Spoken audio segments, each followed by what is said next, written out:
That was the last time that Michael was regent. That was the last time that he was the archangel that was guiding human evolution. This was the time of Alexander the Great. Archangel Michael worked overlighting Alexander and Aristotle.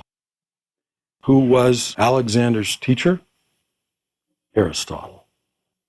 Who was Aristotle's teacher? Plato. Who was Plato's teacher? Socrates. To make a comment for perspective's sake, Alfred North Whitehead, British philosopher, earlier part of the 19th century, summed things up and said, all of philosophic thought in the Western civilization since Plato and Aristotle and Socrates is like a footnote to what they did. Here we are talking about a light of consciousness that was unfolding at this time that was an example, if you will. When we talk about Greek culture and civilization, and I'm just using Plato and Aristotle and Socrates as an example, we could go through every area, whether we speak of natural science, whether we speak of architecture, whether we speak of music, we could go on and on about Greek culture and civilization. What I forgot to mention in that Greco-Roman Ayres age, that aspect of human consciousness that was being unfolded in this Greco-Roman period is esoterically what is known as the intellectual soul. This was the first time that humanity started to unfold intellect, which has to do with the mind, to where it is able to discriminate and perceive and think. These seeds were being planted. When we talk about Socrates, Plato, Aristotle, this will be subject for other time, but they were all initiates, meaning that they'd all been initiated into the mystery schools. Their consciousness was completely different. They were advanced beings. They were accelerated. When we talk about initiation, initiation has been part of human evolution from the beginning of time. To give you just a quick idea, when we talk about initiation and Greek initiation, and there were many, many different mystery schools. These were of Eleusis. There were others too, Samothrace and various others that were very significant. One of the things that was involved in all initiation, you were chosen. You didn't sign up. You were chosen by the masters as to whether you were going to be a pupil for initiation or not. And that was usually in childhood, when someone was about 7 to 10 years old. Then you lived within the mystery precincts, and you were trained and cultivated until the master felt that you were ready for initiation. And what initiation involved, and I'm being extremely brief, is to give us an idea. The individual is put into what is called a 3-day temple sleep. They were put into a state of near death, to where the higher spiritual bodies were actually withdrawn from the physical body. They were just still connected at the heel, so that there was still life to the physical, because if those subtle bodies had been taken away, the person would die. And that was one of the dangers of initiation. What happened was the individual's subtle bodies were released to go into the spiritual worlds consciously. They were taken through all the dimensions of creation. They greeted and were met by all of the spiritual hierarchies, and all the wisdom of creation and of the divine plan was directly experienced by them. And then they came back into their bodies after 3 days.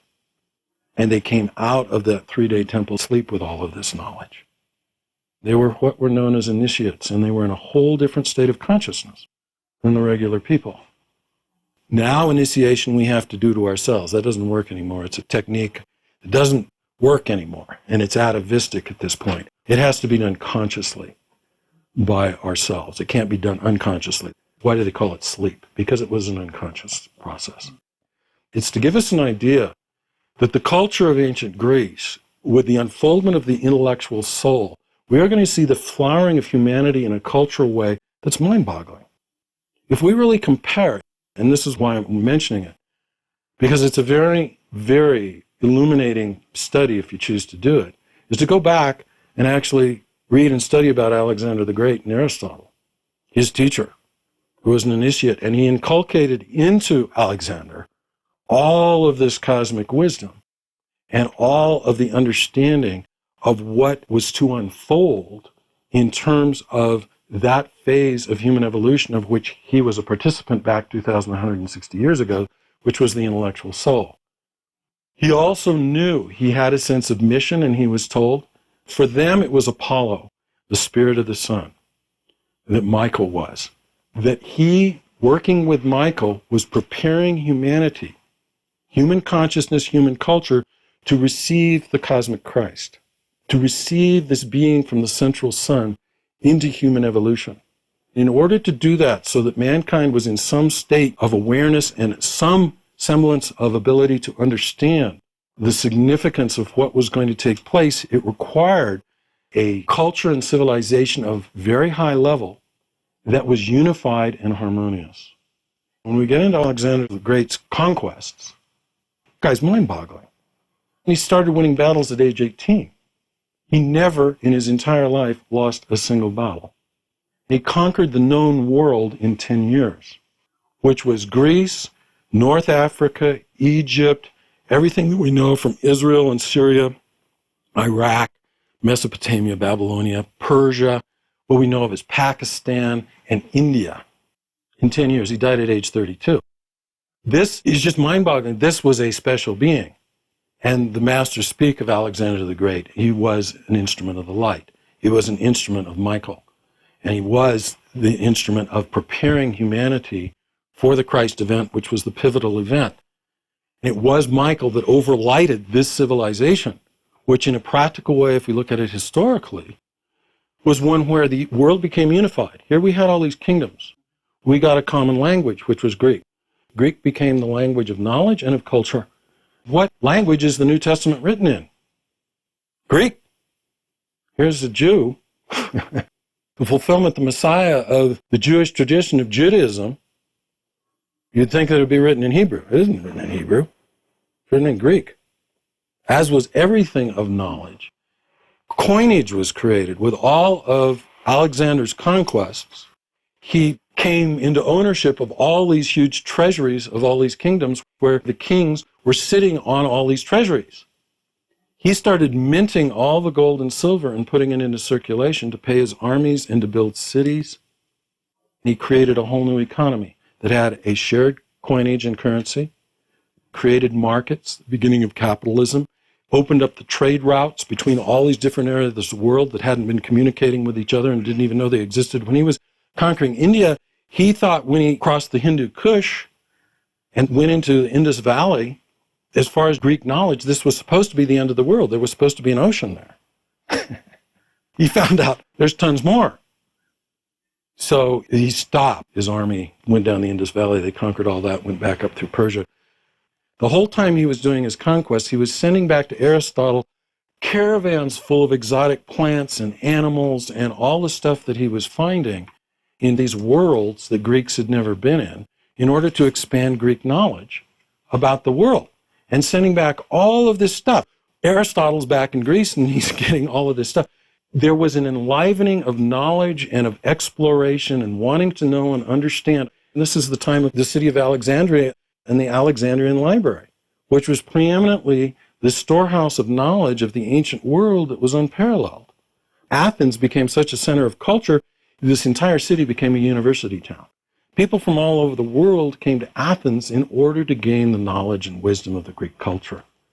As odd as it may sound, because Alexander was a conqueror, what was created as a result of his conquest was a world of freedom. Because the Greek city-state was the prototype, and the Greek city-state was that of freedom. There were Greek city-states being built all over as a result of the conquest, because that was part of how they actually were able to manage the empire. And then we find that the Greek culture started spreading from India, Persia, Pakistan, Iran, Iraq, all of these places. Egypt, North Africa. What was created? This was Michael's last regency. When we talk about globalization, when we talk about a common currency, when we talk about a shared language, when we talk about exploration and knowledge, one of the things to understand in a symbolic way is think of the space program and landing on the moon as outer, yet anything outer is mirroring that which is inner. It's a cosmic law. What is the moon? It's the soul. If we speak spiritually, the moon is the soul. What does it mean in a metaphoric sense, and even deeper than that, as to mankind's landing on the moon? What does it mean in terms of us sending space probes out into our solar system and out into the cosmos. What does it mean in terms of the Hubble telescope and the ability to see deeply into the cosmos in a way we've never seen before? We're talking about an expansion of consciousness, cosmic consciousness. And that's exactly what the Christ being embodies, and that's exactly what Michael is the emissary of. It's very fruitful to go back and study previous influences of regency and rulership of any of these archangels. To really understand what happens in the physical, we have to understand what is happening in the spiritual. One of the important points to understand is when an archangel has completed its regency and its rulership of evolution, then it has to retire to its home base, or its planet specifically. At the end of Michael's regency, he had to retire to the sun. Anything that's physical is an outer veil for that which is spiritual. If we wanted to really understand the spiritual worlds, the way that they were presented by the ancient astronomers before Copernicus were actually correct in a very real sense. They were looking at the solar system and the cosmos from the standpoint of the inner exploration of soul and spirit as opposed to the outer looking at it through a telescope. When we see the Earth, then there's the moon, and then there's Mercury, and then there's Venus, and then there's the sun, and then there's Mars, and then there's Jupiter, and then there's Saturn. Modern astronomer looks through there and says, that's Earth-centered. It's geocentric, not heliocentric. It isn't correct. We are not the center of the solar system. The sun is. That's true on a physical level, but it's not true on a spiritual level. We're going to find that what I just described, that ascension process, is the actual layering of the dimensional realities of the spiritual worlds that we go through initiation and the expansion of consciousness, or at that time when we die and we go through the spiritual worlds. The difference between dying and initiation is that when you die, you ascend through the spiritual worlds, and that's what you're doing because you're in this phase of life between death and rebirth. When you're being initiated into that, you are still living in a body, experiencing the same reality, ascending through these spiritual realities. So when we start talking about the sun, in the Vedic tradition, this is known as Devachan. Devachan means the heaven worlds, the worlds of the gods. You want to understand that there's 7-dimensional realities to every one of these dimensions, as we've talked about in previous classes. So there's 7 levels of dimensional reality to the sun. You've heard of the term seventh heaven. It's the highest heaven. It's not just a phrase, it's a reality. You ascend step by step. Any of you read Dante's Divine Comedy? Because he lays all this out. This is the path that Dante goes in terms of the Divine Comedy. It's quite accurate, and it's not some myth. It's quite real. So Michael retired to the sun. This was his base of power. This was his home.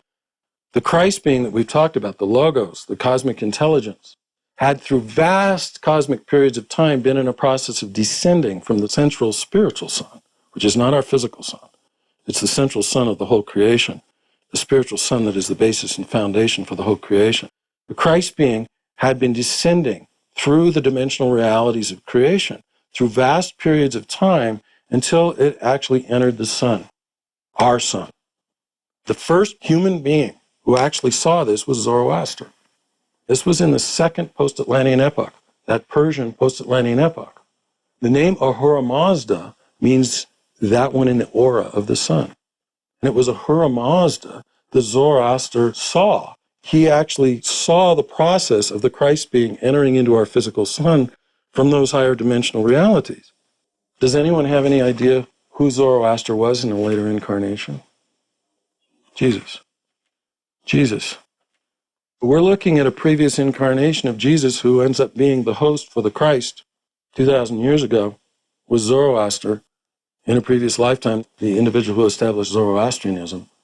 And we're going to find that the connection between this Master Jesus, because he's an ascended master now, and the relationship with the Christ being goes way, way, way back. It had to do with them working together in all kinds of ways and realities through vast periods of time. That was Jesus' last incarnation as Jesus, and he is an ascended master. He never reincarnates again. That was pretty magnificent last lifetime. We're talking about stuff that's way beyond avatars to the degree that people are familiar with that teaching from the Vedic tradition. When we talk about the Christ being entering into Jesus and the creation of this very unique being called Jesus the Christ. So Michael retired to the sun, and the Christ being then shortly after that descended into Jesus' body. The Christ being was residing in the sun, temporarily preparing to descend to earth and enter into human evolution. All these ancient cultures, they worship the sun. Anthropologists, they think they're sun worshipers, and they think it's some silly thing about it's the source of light and heat. And that's true, of course. Where would we be without the sun? They were seeing inside the sun. They were seeing into the spiritual sun. And they were seeing the spirit of the sun, which was the Christ. Because the Christ was in our sun for thousands of years before he actually came into humanity. All the ancient traditions knew the Christ being was coming. Not just the Hebrews. You're going to find if you go into all of these various spiritual traditions, they were all aware. They didn't know exactly when, and they didn't know exactly in what manner this being, the Christ, was going to enter into the earth and human evolution. When Michael was done with his regency, he retired to the sun. He witnessed the departure of the Christ from the sun to enter into human evolution and incarnate into Jesus. One of the results of the Christ event was that we had now come evolutionarily to the point in time humanity had to where we had to be given the freedom of thought. Michael, as the regent, the one in charge cosmically of the universal principle of creative intelligence, he had to release that creative intelligence from the sun and allow it to descend to the earth and enter into human souls. This is huge because it meant that each one of us then had the entire universal principle of creative intelligence, or the mind of God, within each and every one of us. And the cosmic consciousness to unfold, to really be able to claim and fulfill our true destiny. We'll get into that more in future classes. There were huge risks in terms of Michael releasing the cosmic intelligence from the sun and allowing it to descend to the earth and enter into humanity and human souls. Because the being of darkness, Ahriman, the being that Zoroaster saw, he saw Ahura Mazda as the being of light, and he was the first individual who actually saw his counterpart, the being of darkness, Ahriman, or what we would in Christian terminology know as the Antichrist. The home of this being cosmically is the earth. This being of darkness's home is in the inner dimensional realities of the planet Earth. It is the being of death. It is the being of materialism. It is the being of darkness and evil as we know it. And not just in terms of humanity. These are cosmic realities. These are not philosophical points or abstractions. We're talking about cosmic beings, and it's about understanding the whole cosmic drama that relates to life in the cosmos. And it is a drama of light and darkness. What happens as the sun rises? Shadows. This is the being of shadows. When you see the light rising, you're also going to see the shadows grow. And of all of the places in creation that are the basis of this darkness, it is this earth. That is the reason to also understand that one of, not the only, one of the primary things about humanity, which makes it totally unique to any other life wave of being in this whole creation, is that we were actually created, and it is our destiny, and we are the agency of the divine, to enter into the realm of darkness, take the darkness into ourselves, and transmute it into light. The earth and what's going on here with humanity is intense and heavy, and this stuff is real. That's where we get choice, because if everything is light and everything is good, what kind of choice is there? If you don't have choice, you don't have freedom. And this is the ultimate choice, because there's varying degrees of freedom within the cosmos, but not to where the ultimate light, which is the Christ being, which is here on earth, and the ultimate being of darkness is here on earth. And they're both, we can say, in their appropriate manners, because the light respects the individuality and freedom of the human being, but the darkness doesn't. The darkness doesn't play by the rules. That the human being has to choose between these forces that are right here. This cosmic battleground, this cosmic meeting ground of the most fundamental forces is right here. And it is that through this process, we transmute. It gets into deep understandings of the transformation of consciousness. Alchemy and the growth of consciousness and the transformations of consciousness are inherent within the very human being in a way as no other beings in creation. It's unbounded and unlimited, yet it's the most challenging dynamic and situation that there is in all of creation. The choices that we make individually and collectively have huge consequences.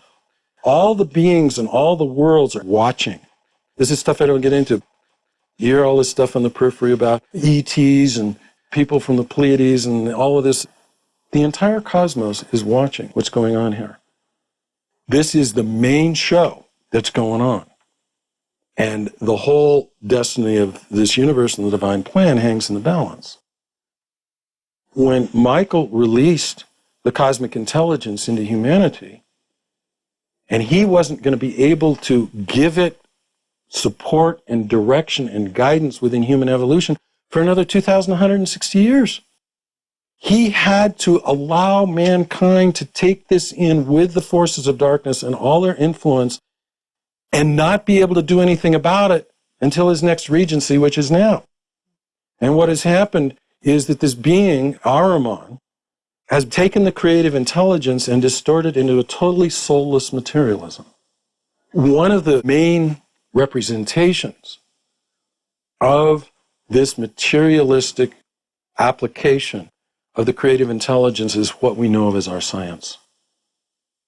Science refuses to acknowledge a reality beyond the physical and the material. If you can't weigh it and measure it, it isn't real, it doesn't exist. They have negated the reality of the soul and the spirit. They have negated the foundation of all of life. The material is the form aspect in which soul and spirit incarnates, and I don't care if it's a galaxy or a tree or a human being. That's the form aspect. It's not the ultimate reality. Anybody who thinks that the physical reality is the ultimate reality subscribe to this materialistic viewpoint, which is the Ahrimanic. That's where atheism comes in and all kinds of other things. If we looked in parallel to the time of Alexander in Greek culture and civilization, we're going to see that we have developed a world culture, a global culture, a common currency, a common language, developed knowledge to incredible degrees, exploration, all of these things. But it's got this whole bias of materialism. Therefore, it distorts it. This is the situation. Michael has to wait till his next regency. He has to try to reclaim the cosmic intelligence for the light. And that's what he's doing now. And that's when you see all this alternative stuff coming up. Alternative science, alternative healing, everything alternative. The stuff that really, it doesn't hold power because the institutions are still established very much in the Ahrimanic power. We're seeing this reaction and this uplifting and this rising light, because that's very much what Michael is about. This rising light of consciousness, this rising light of awareness that, wait a minute, this materialistic viewpoint on life is very limited. It's very incomplete. It really isn't speaking truth. It doesn't really represent me or the world in a way that is satisfying or fulfilling or meaningful. There's got to be more.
This music is from the CD titled The Sea of Love by Hiram Titus. Welcome to CD 2 of 2 on The Spirit of the Times by Robert Ayres. This CD draws from two presentations of the same subject, so you may notice differences in tonality and volume. In drawing from these presentations, you'll notice occasional repetition of major topics. They were presented differently and provide exceptional additional information. Track 10 addresses the current U.S. economic crisis and stock market. It comes from Robert's August lecture, The Mystery of Love and Its Meaning in the World. Robert continues with the reclaiming of the cosmic intelligence. Because of the criticalness of the giving in freedom, the cosmic intelligence to humanity, and knowing that we were living in the realm of darkness, and the forces of darkness were what prevailed to the degree that we really didn't have that guidance from the spiritual beings, the beings of light, that Ahriman would have his way, which he has. Michael's concern was so great, and his need to prepare for his next regency, which is now, was so great that he did something that he'd never done before. He created a school in the sun. When we talk about the sun in this regard, we want to understand the sun. We're not just talking about the physical sun. It's an outer physical manifestation of something that's inner. And when we talk about the sun, if we talk about the various dimensional realities, the sun represents the heaven worlds, or in the Vedic tradition, what is known as Devachan. As we had mentioned before, there's 7 subplanes to every cosmic plane. Well, there's 7 dimensional realities or 7 levels to heaven. I think we've all heard of the term seventh heaven. That is where Michael resides when he's not being regent. In that period of time between death and rebirth, when we are in the spiritual worlds and we are having these experiences and processing through all of what we need to in order to prepare for our next lifetime, then we enter the sun as part of this, because there's those realms way beyond the sun too. It's on our way back in preparation for a new lifetime, because we ascend to the midnight hour.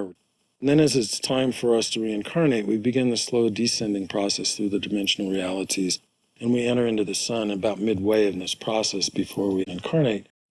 Michael was collecting those souls or individualities that wanted to work with him, and he wanted to work with us in terms of his next regency, in terms of his next rulership here on earth, because he needed human beings and physical embodiment to work with in order to facilitate the reclaiming of the cosmic intelligence. It wasn't that he could just do it himself. He needed the cooperation and the conscious working with human beings. So he created in the sun, it's called a cultic school, the Michael School. It was a group of human beings that were preparing for their next incarnation that spent hundreds of years with Michael in terms of training and knowledge and preparation for us then incarnating in physical bodies during the 300-year rulership of Michael, that he could work with to facilitate the reclaiming of the cosmic intelligence. Most likely, many of you were in that school, or you wouldn't be attracted to coming to this class. This is about awakening. It's about recognition. It's about moving into your dharma or destiny and really realizing what's important and the deeper issues as to why you're here. Every single one of us, whether you realize it consciously or not, are here now on purpose, intentionally, as part of this whole process.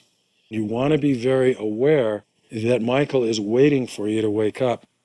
And Michael is wanting to work with you, and you to be a vehicle and an instrument for him to be able to work through you to bring certain influences into the world in your own individual way within your own lives. Changes are not coming from top down. Don't look to the institutions. Don't look to the supposed leaders that this is where it's going to come from, because that isn't where it's going to come from. Those are the realms that are ruled by darkness. This is grassroots stuff. It's bottom up. It's you and me.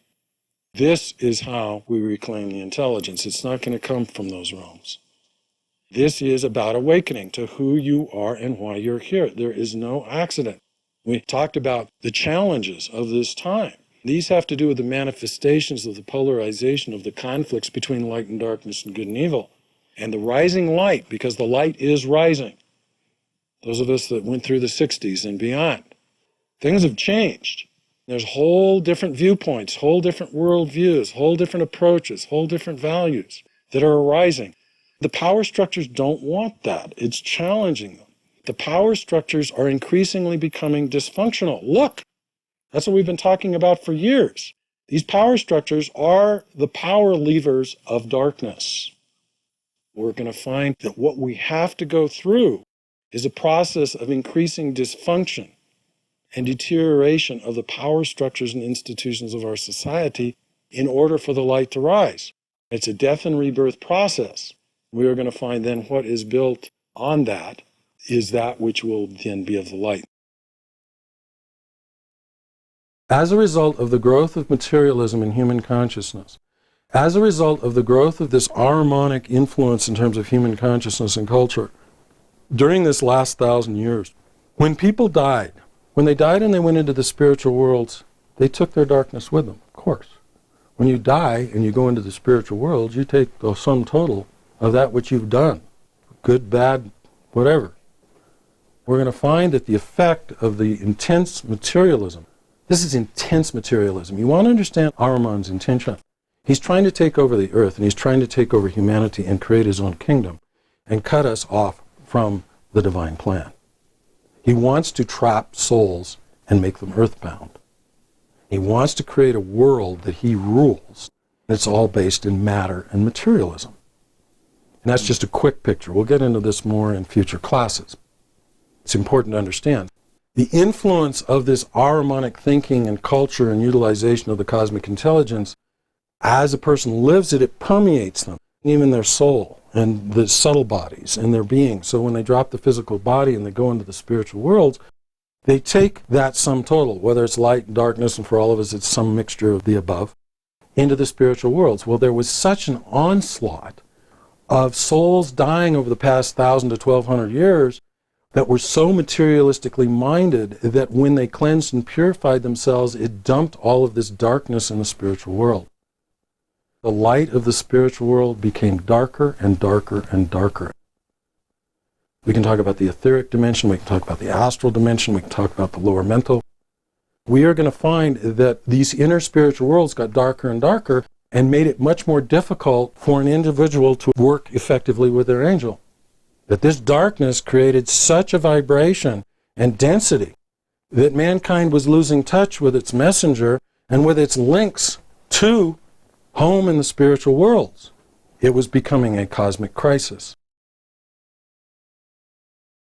The second coming of the Christ, we want to be very, very clear, is not a physical event. All of these people that are talking about the second coming of the Christ as a physical event, or the Muslims that are talking about the Mahdi coming as a physical event, or as the Jews talking about the Messiah coming as a physical event, because you'll find the fundamentalist aspects of each one of these religions is looking for their Savior coming in a physical body.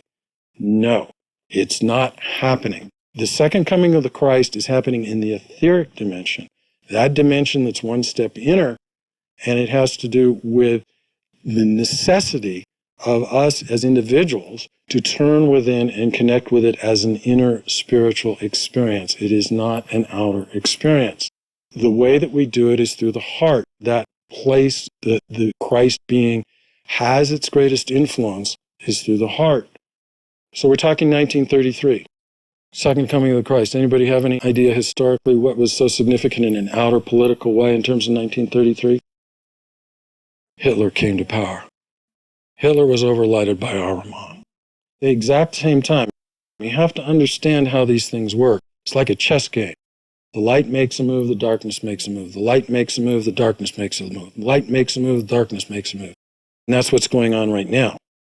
What happened was, for the second coming of the Christ being in the etheric went through a second crucifixion and resurrection in the spiritual worlds because of the darkness, because of all the darkening of the world, of humanity bringing all its garbage from Ahriman and earthly life into the spiritual worlds. It darkened the spiritual worlds to where the Christ being went through a second crucifixion and resurrection.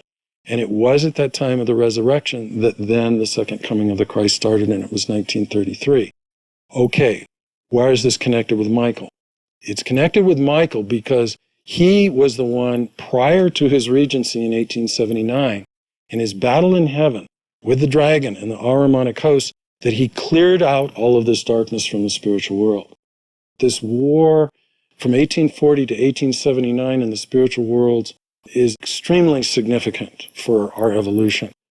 Michael cleared these dark beings out of the spiritual worlds, but where did they end up? He threw them down to earth.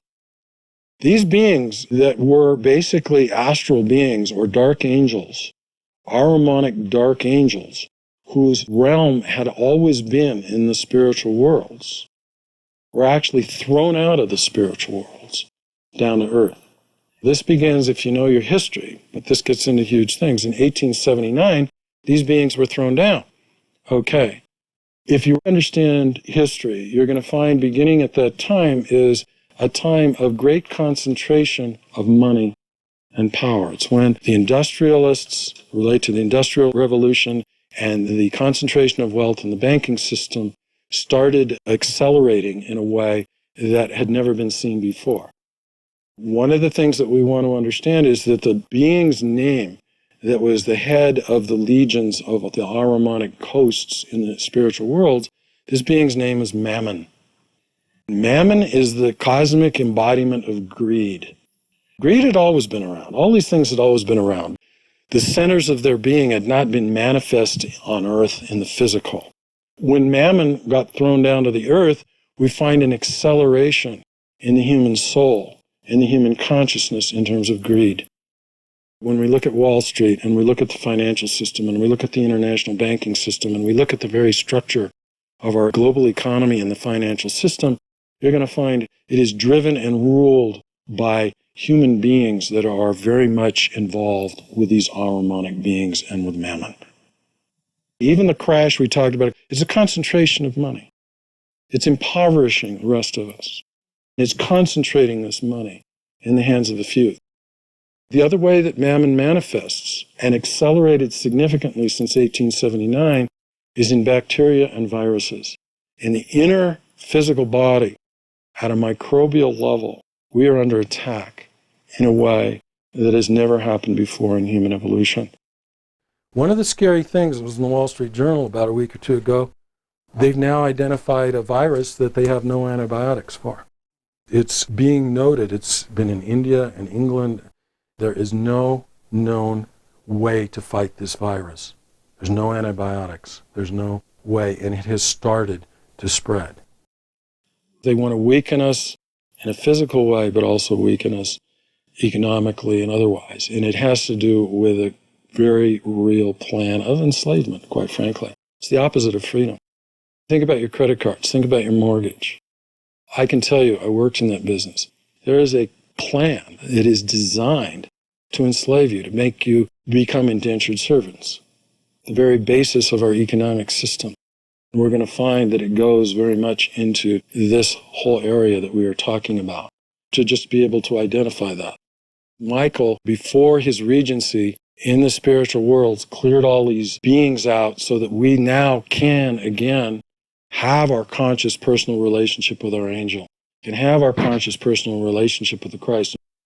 What is the difference between the first coming of the Christ and the second coming of the Christ? Huge.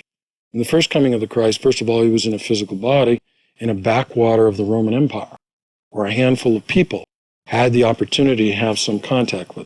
By the way, just to give you an idea about how huge the Christ event is from a cosmic standpoint, for the apostles, it took them a period of being in the sun, in the spiritual worlds after they died, 300 years in the sun with Michael, before they had the full understanding of what they had participated in when they were in their physical bodies at the Christ event, as being disciples or apostles of the Christ. We have given you just the tiniest little bit of understanding of how significant this is. This is for the entire cosmos. It isn't just for humanity. This is the placing on our earth of the ultimate light and the ultimate darkness. We as human beings have to choose between the two. We have free will choice. For you to have freedom, you have to have choice.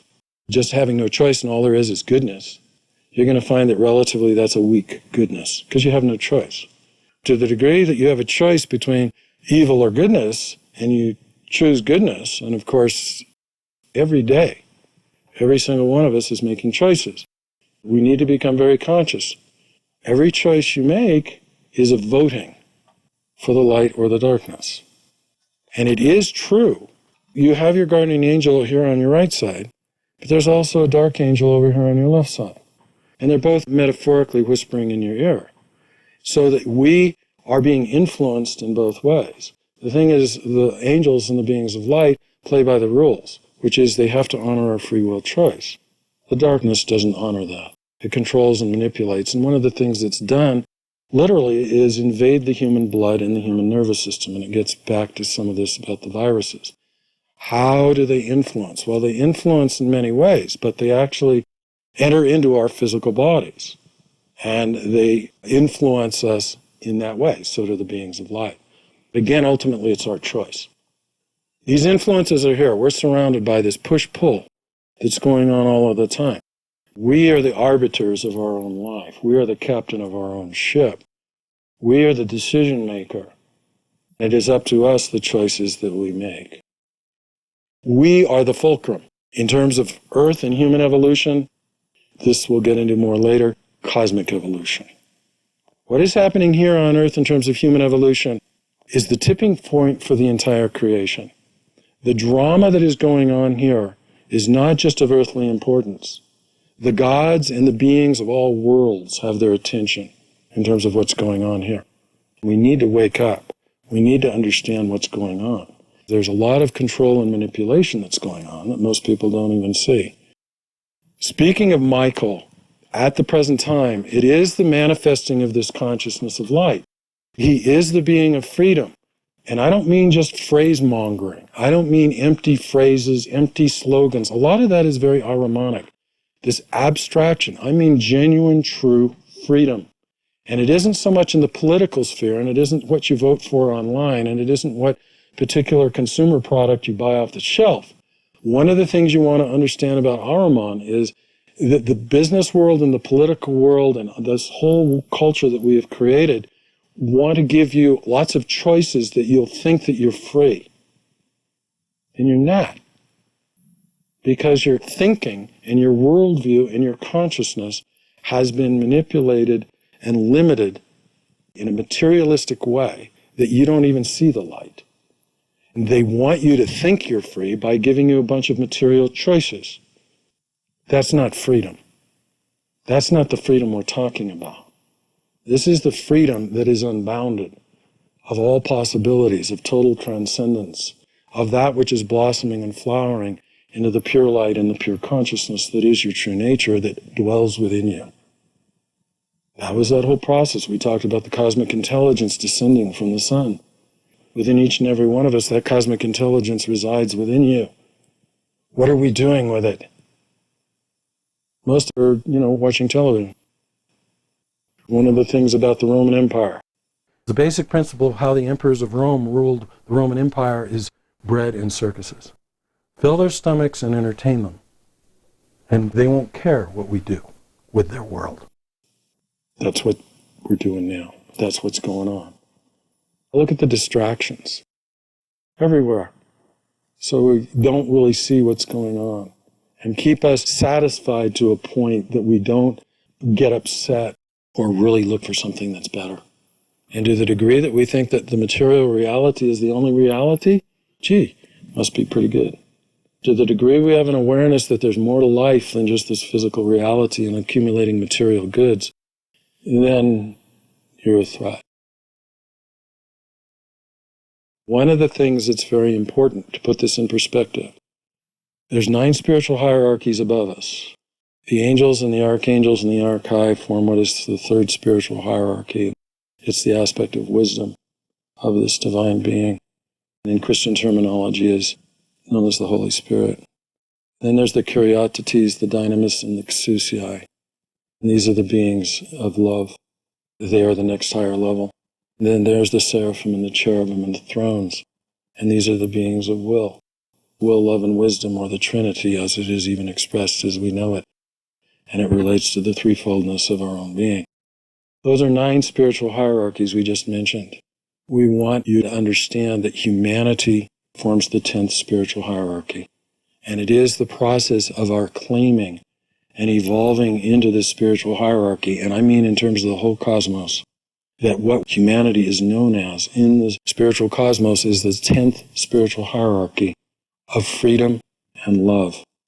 It has to do that we, just as we've said before, there's love in creation and there's freedom in creation, but not to the degree that is going to be unfolded within human evolution. What is unfolded in terms of freedom and love within human evolution will be the supreme expression of it in the cosmos. It's because it has been developed in the most difficult, most challenging, most dark realm in all of creation. Meeting the intensity and strength of that freedom and the intensity and strength of that love is greater than anything else in the cosmos, because none of these other spiritual life waves of beings have had any experience in physicality or materiality. They have not gone through what we go through. We have gone through and we're going through. As a result, you will find that the more challenging the test, the stronger that one becomes. That's what mastership is about. A master means that one has mastered life, and they've mastered themselves in the deepest sense of the term. And it means there's nothing in the universe that life can throw at us that we can't handle, that we cannot master. Yeah, we've got a ways to go. We will find that this time with Michael and the rising of the light and the second coming of the Christ, these are the events that you consciously chose. You don't remember it now. But you consciously chose to incarnate now to be part of this, because during the times of greatest challenge are the times of greatest opportunity. Crisis is opportunity. This is a time of extreme crisis. There was a war in heaven, or in the spiritual worlds, and specifically the astral dimension. It had to do with the Ahrimanic beings. They tried to storm heaven. They tried to basically take over, and this is a topic for another time, but they wanted to take control of the whole reproductive part of heredity and genetics, and that's one of the things you want to understand about some of the stuff that's going on in terms of science.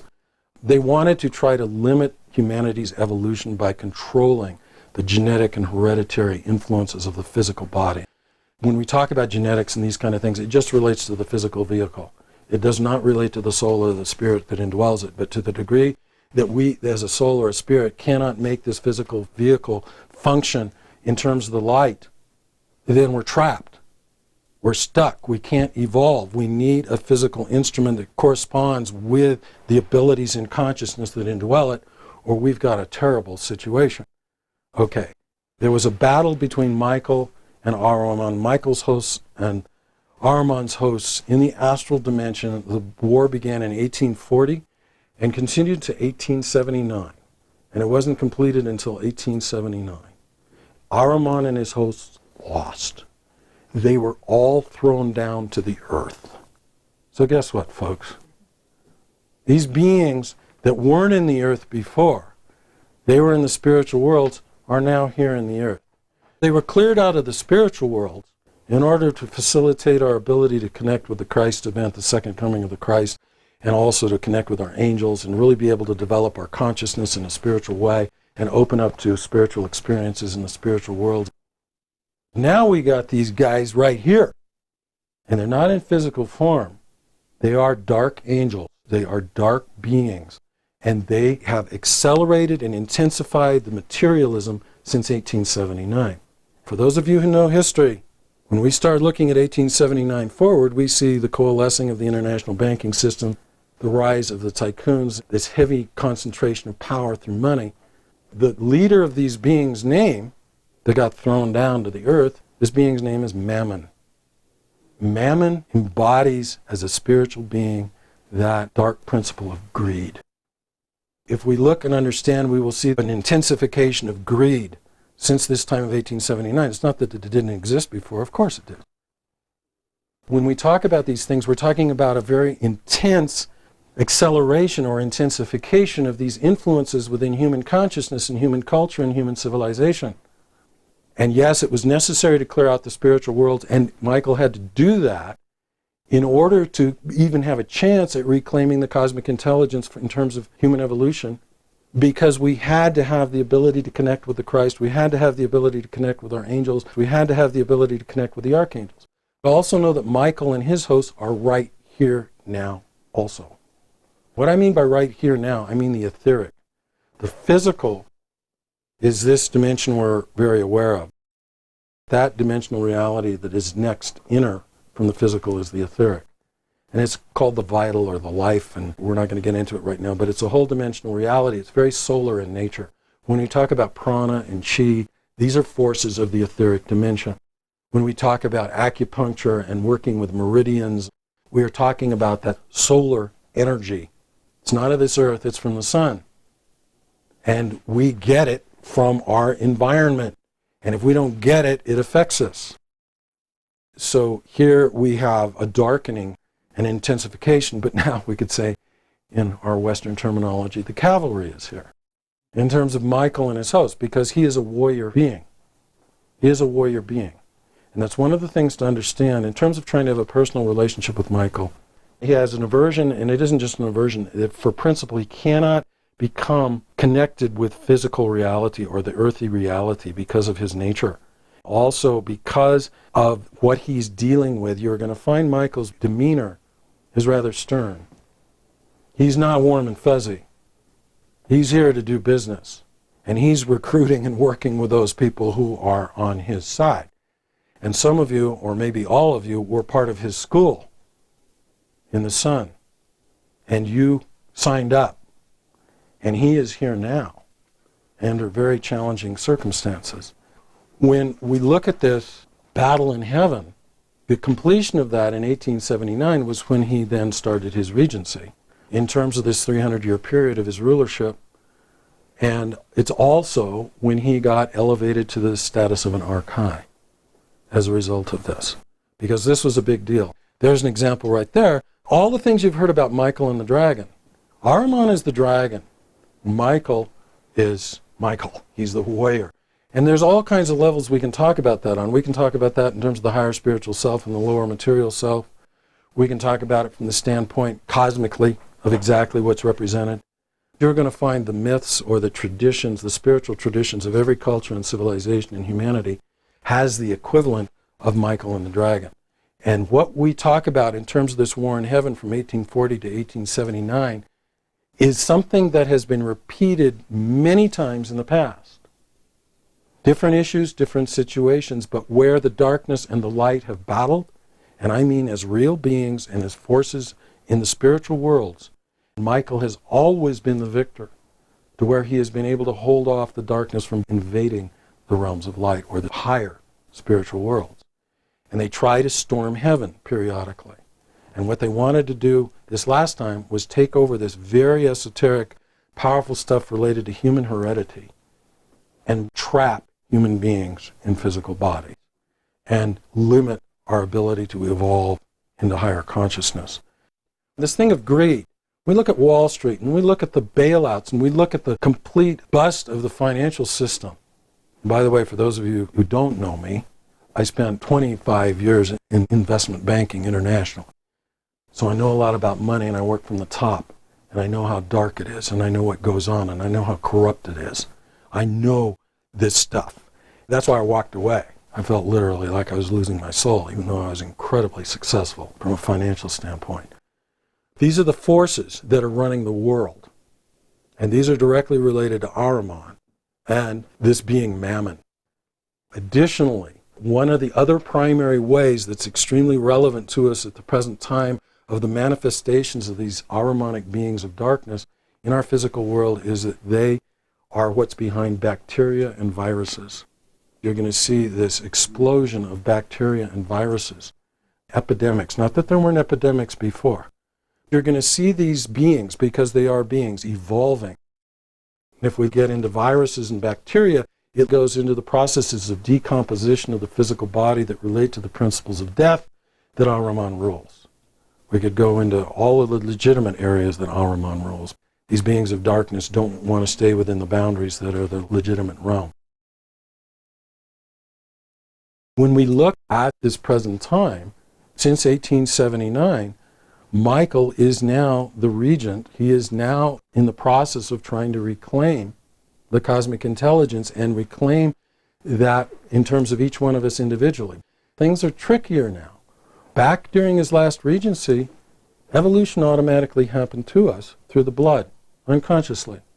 Things have changed. Evolution does not happen to you anymore. You must have it happen to you yourself. You must evolve yourself. You must evolve your own consciousness. That's the only way Michael can work with you. That's the only way you can work with Michael. If you have not made a commitment or you haven't consciously moved your life in terms of values and priorities and directions and actions, in terms of growing yourself and your consciousness and becoming a better person, then you're not part of the solution, you're part of the problem. This is the moment of truth. This is the time of choice. This particular lifetime for you, at this point evolutionarily, the masters would say, yes, we still have lots of opportunities. If we really screw up and make a lot of bad decisions in this lifetime, we still got plenty of opportunities, many lifetimes in the future to correct it. This particular lifetime is probably the most significant lifetime you've ever lived because the potential influence it will have on your future incarnations is huge. What is beginning to happen? Just as you see in the world, there's beginning to be a separation and a polarization. This is happening spiritually in human evolution also. It becomes very critical and important. You're very conscious of the choices that you make. Every time you make a choice, you're voting for the light or the darkness, the right or the wrong. And this is karma. What goes around comes around. What you put out there comes back to you. When we start looking at this from a very practical standpoint, it's where we've got to clean up our act and get clear about what we're doing and why we're here and what our values are. And making a commitment and putting it into action. It isn't just about you. Of course it's about you. It's about the whole world and it's about the whole cosmos. Things are on the line. Yeah, there's more time, there's more opportunity, and we'll have the opportunity to work from the spiritual worlds. Just to give you an idea, on average, and for a lot of you, because many of you were in Michael's school in the sun and you spent many hundreds of years there, the average time, and I just mean averages, because averages really don't tell us a lot, but they give us a certain understanding. The average time between lifetimes that we spend in the spiritual worlds preparing for our next incarnation is 500 years. Meaning, when we look at the life that we are living, if you understood the preparation and work that you have done in the spiritual worlds preparing for this lifetime, it would absolutely boggle your mind. And that's stuff that we will get into in future classes. Again, you have to work, and you do work, with all of the different spiritual hierarchies in developing your bodies and your physiology and your karma and your life plan and the people you're going to incarnate with and the country you're going to incarnate with and the language that's going to be most expressive of your soul quality. Just to give you an idea, if you think births and who your children are accidents, or who your parents are accidents, minimally, in the spiritual world, you are working with the family lineage that you are going to be born into 3 generations prior to your birth. Because it relates to this whole thing of having the design of a physical body that will be the vehicle for your soul and spirit that is appropriate and fitting and gives you the tools you need to express the consciousness that you embody. When we get into this, it's very far out, but it's very real. I spent 15 years with Maharishi Mahesh Yogi as a teacher and being in charge of the TM movement. One of the things his master said to him, Swami Brahmananda Saraswati, who was an enlightened master of great renown, to give you an idea, this individual was sitting out in the jungles of India by himself in meditation, and for 25 miles around, all the animals, whether they were leopards or deer, were in total harmony. Everything in nature, in his whole environment, was in total harmony. There was no killing, there was no death. One of the things that Maharishi's master, Swami Brahmananda Saraswati, told him, basically said, most people value their lives as if it was a can of spinach, which is just such a statement, because when you look at the way people live their lives, what they value, what they do, what they think their life is about, what is important to them, they're lost. There's many ways we could describe it. They don't have a clue about what's really going on. and why they're here and all the work they put in and what the possibilities and opportunities that they have presented to them every day that they don't see and they don't take advantage of. And we don't want to be that. I guarantee you every single day the universe and life are presenting you opportunities, but you have to awaken to them. And that's one of the things that Michael is the awakener. Part of the thing about materialism, you want to know and understand that one of the principles they use is putting you to sleep. Look at our world. Total distraction in terms of what is really going on. You've got to wake up. You've got to see what is going on. You've got to step up. You've got to do what you came here to do. You are each a center of influence.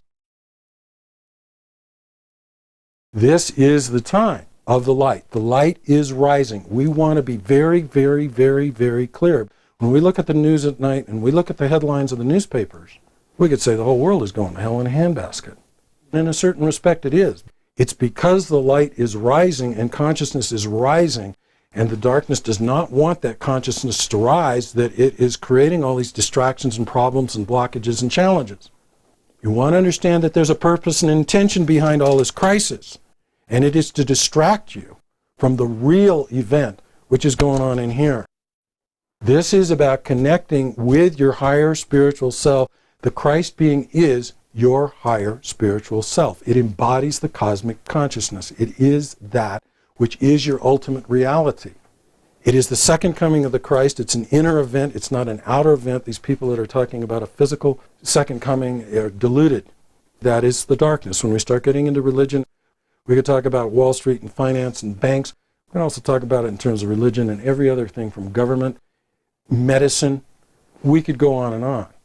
We need to understand and be able to see things as they truly are, to be able to discern and discriminate and be seeing what is of the light and what is of the darkness. Because if you don't, you're going to be sucked in.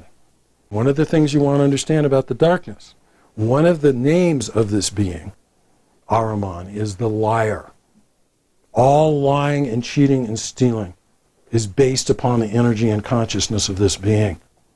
If you don't know the truth, you're going to be off. You're not going to find your way. And I'll just use this as an example. In the CIA, this is a principle they use, and it's a principle that the being of darkness uses, and all the beings of darkness use, of disinformation. We'll give you 85% truth, 15% falsehood.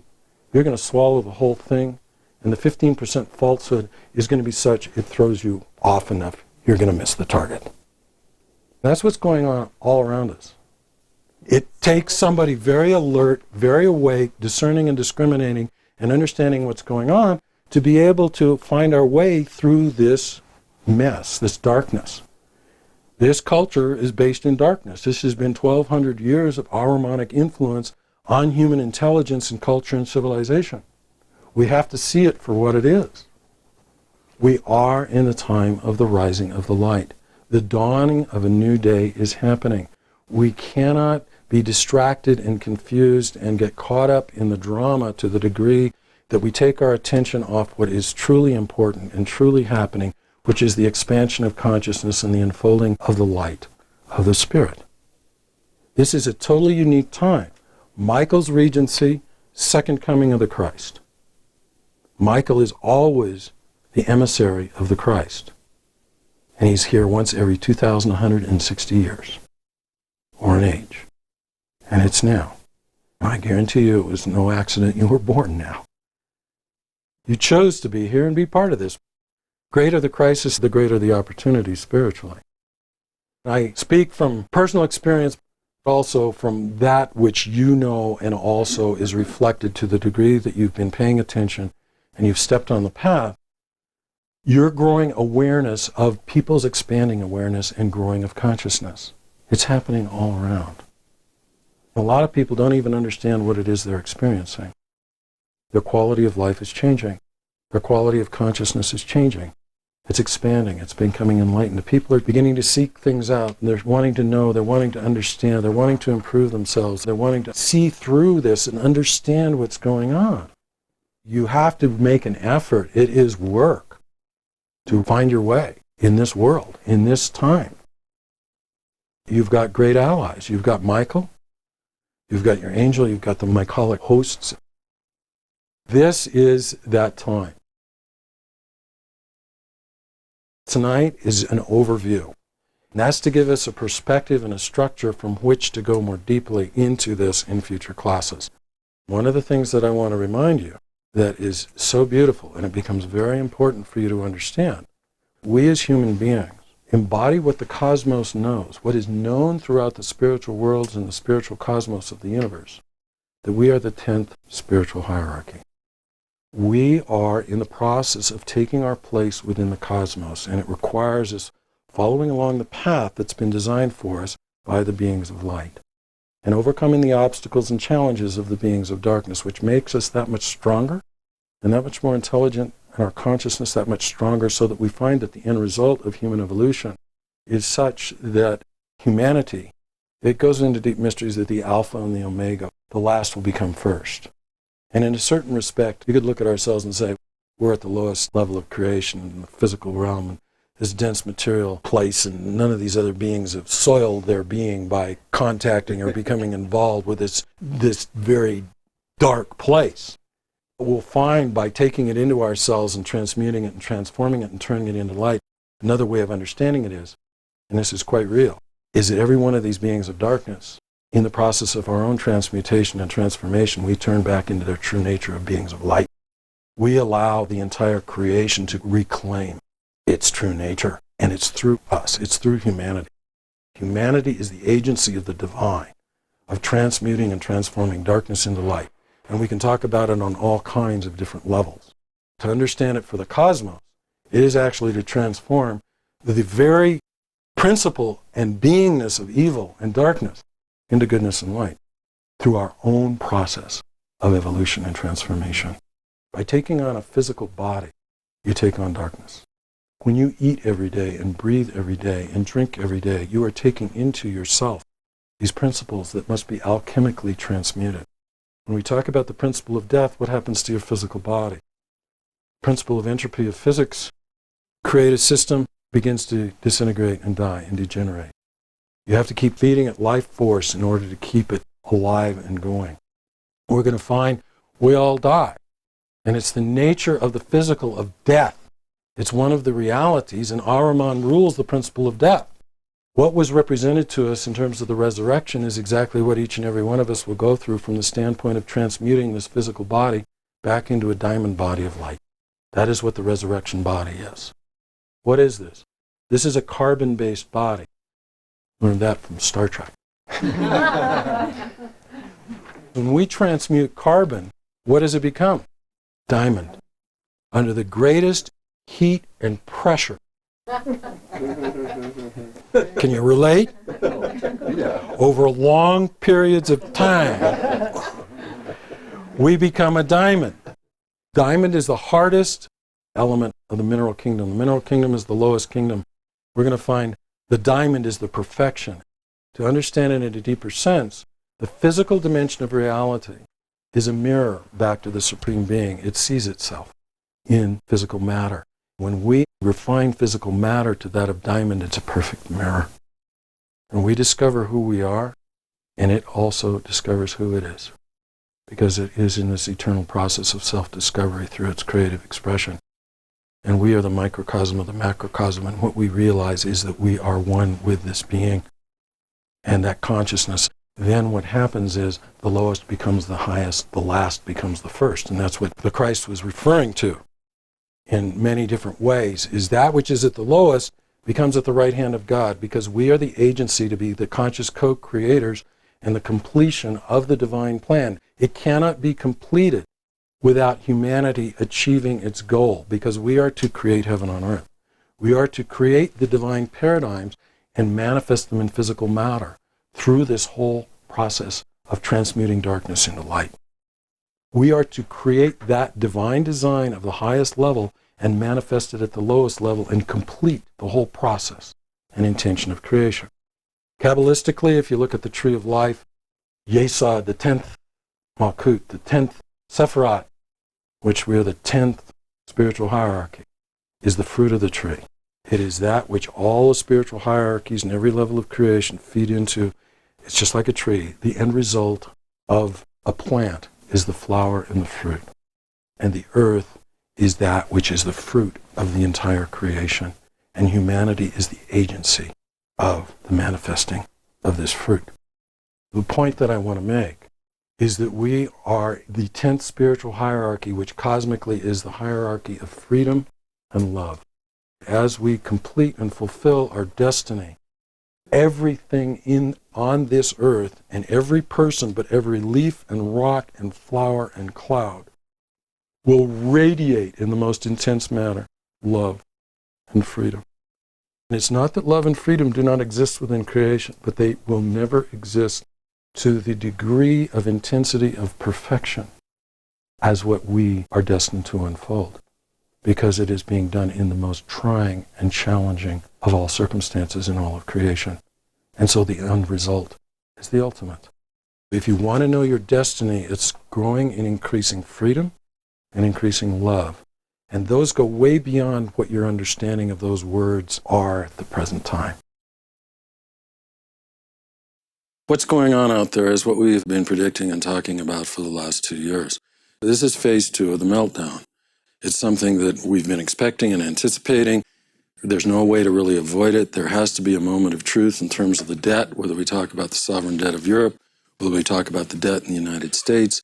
The banking and financial system globally is precarious. The market is finally beginning to recognize it. We're seeing the kinds of things that we're seeing. We've been talking about the fall, and we even talked about the end of August. It's happening a little bit sooner. And there still could be a rally into the fall, swinging back up.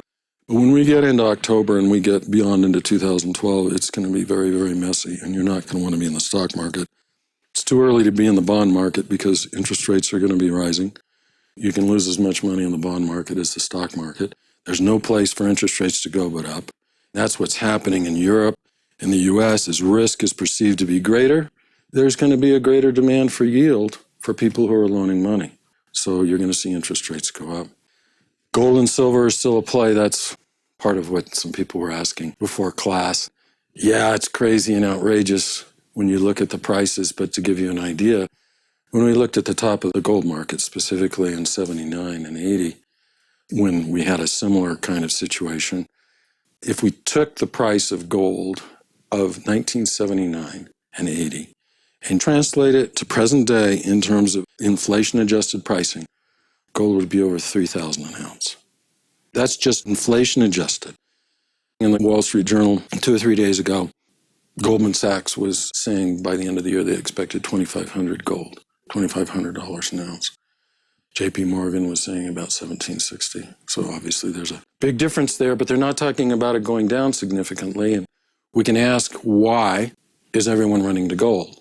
Well, first of all, there aren't very many other interesting investment opportunities out there at the present time to put one's money. The second is it shows the degree of concern about the financial system.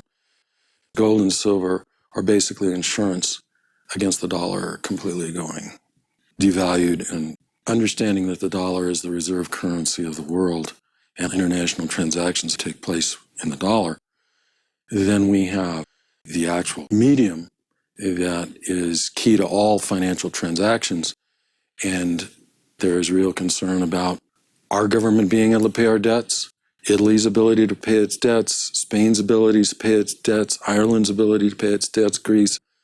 We experience this as individuals, whether it's corporate or whether it's government. If we build up a huge amount of debt, say we've gone out on a spending spree with our credit cards, and then we lose our job or our job is downgraded so we don't have the same amount of income, does that affect our ability to pay off our debts? You bet it does. Well, with a shrinking economy and a recession or depression economy, it means the governments have less tax revenue to pay off existing debt, let alone take on new debt. Then there becomes a real concern in terms of whether the government actually has the ability to pay off its debts. And when there's the concern about whether the government has the ability to pay off its debts, then there's going to be people running for the exits because we're talking about bankruptcy, talking about default. We almost defaulted just through the political shenanigans, whatever, a week or 2 weeks ago. That's one of the things that has shaken the confidence of the world. If our own politicians can't come together on a basic issue of continuing the financial activity of the government, then people lose faith in our ability to deal with the difficult financial problems and issues that we are facing. And let's be really honest, our finances as a country are a mess. And if we don't have the leadership and we don't have a plan to really get on top of it, then there's very real reason why the market should be scared. And that's where we're at. And the reality is that it's going to take some hard choices and a long time for us to get our financial house in order. And as a result, people are not confident about the future, and the markets are not confident about the future, and that's why these things are happening. That was a quick thing because it's definitely on most people's minds, and it's very much at the top of the news. Pushing that aside, the Foundation Stone meditation was received by Rudolf Steiner, an initiate and an enlightened master, back in 1925 from Archangel Michael and the Christ as that mantra. This is a mantra or power that has to do with aligning you with Michael and the Christ. This is something that I would be recommending that you read in the morning when you get up and in the evening when you go to bed. In the evening you go to bed, it prepares you and aligns you for going into the spiritual worlds. When you go to sleep, in a way that you connect with the beings of light.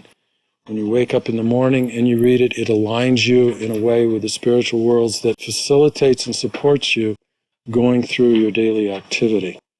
This is powerful, and if you want something that is current, that is directly related to Michael's regency, and directly related to the unfoldment of the Christ consciousness, which is the rising light that we've been referring to here, then I recommend you read it. This is something we'll get into more in future classes of understanding this. At this point, it may seem something of an enigma. Whether you understand it or not, it still works. It's nice. It's like a powerful mantra. The Foundation Stone meditation will be found on the following track. It's there for ease of access to use for your daily meditations. Audio recording of this lecture was done by Brad Barnett. Audio editing and production by Thomas Dienema, foodforthespirit.net. Music from the CD titled The Sea of Love by Hiram Titus, hiramtitus.net. Robert Ayres can be reached through his website, astrologicalalchemy.com. And he says, warm and fuzzy. Okay, let's see what warm and fuzzy is. Soul of man, thou livest in the limbs which bear thee through the world of space into the ocean being of the spirit.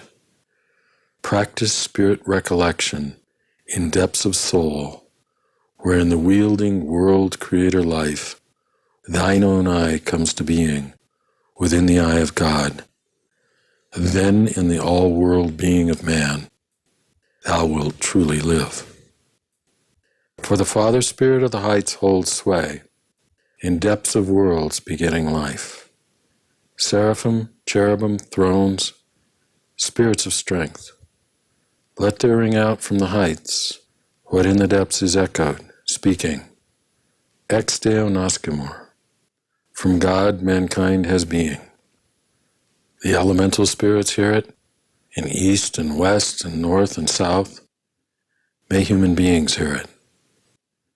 Soul of man, thou livest in the beat of heart and lung, which leads thee through the rhythmic tides of time into the feeling of thine own soul being. Practice spirit mindfulness in balance of the soul, where the surging deeds of the world's becoming do thine own eye unite unto the eye of the world. Then mid the weaving of the soul of man, thou wilt truly feel. For the Christ will in the encircling round hold sway, in rhythms of worlds blessing the soul. Curiosities, dynamis, exousiae, spirits of light, let there be fired from the east what through the west is formed, speaking, in Christo morimur, in Christ death becomes life. The elemental spirits hear it in east and west and north and south. May human beings hear it. Soul of man, thou livest in the resting head, which from the ground of the eternal opens to thee the thoughts of worlds. Practice spirit vision in quietness of thought, where the eternal aims of God's world being's light on thine own eye bestow for thy free willing. Then from the ground of the spirit of man thou wilt truly think. For the Spirit's universal thoughts hold sway in the being of all worlds, beseeching light. Archai, Archangeloi, Angeloi, spirits of soul, let there be prayed in the depths what from the heights is answered, speaking, per spiritum sanctum reviviscimus. In the Spirit's universal thoughts, the soul awakens. The elemental spirits hear it in east and west and north and south. May human beings hear it. At the turning point of time, the spirit light of the world entered the stream of earthly being. Darkness of night had held its sway. Day radiant light poured into the souls of men. Light that gives warmth to simple shepherds' hearts. Light that enlightens the wise heads of kings. O light divine, O Son of Christ, warm thou our hearts, enlighten thou our heads, that good may become what from our hearts we would found, and from our heads direct with single purpose.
whole creation, the spiritual sun that is the basis and foundation for the whole creation.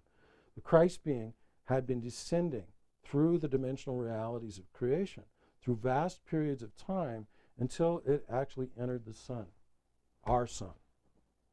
And the first person, human being, who actually saw this was Zoroaster. And this was in the second post-Atlantean epoch, that Persian post-Atlantean epoch.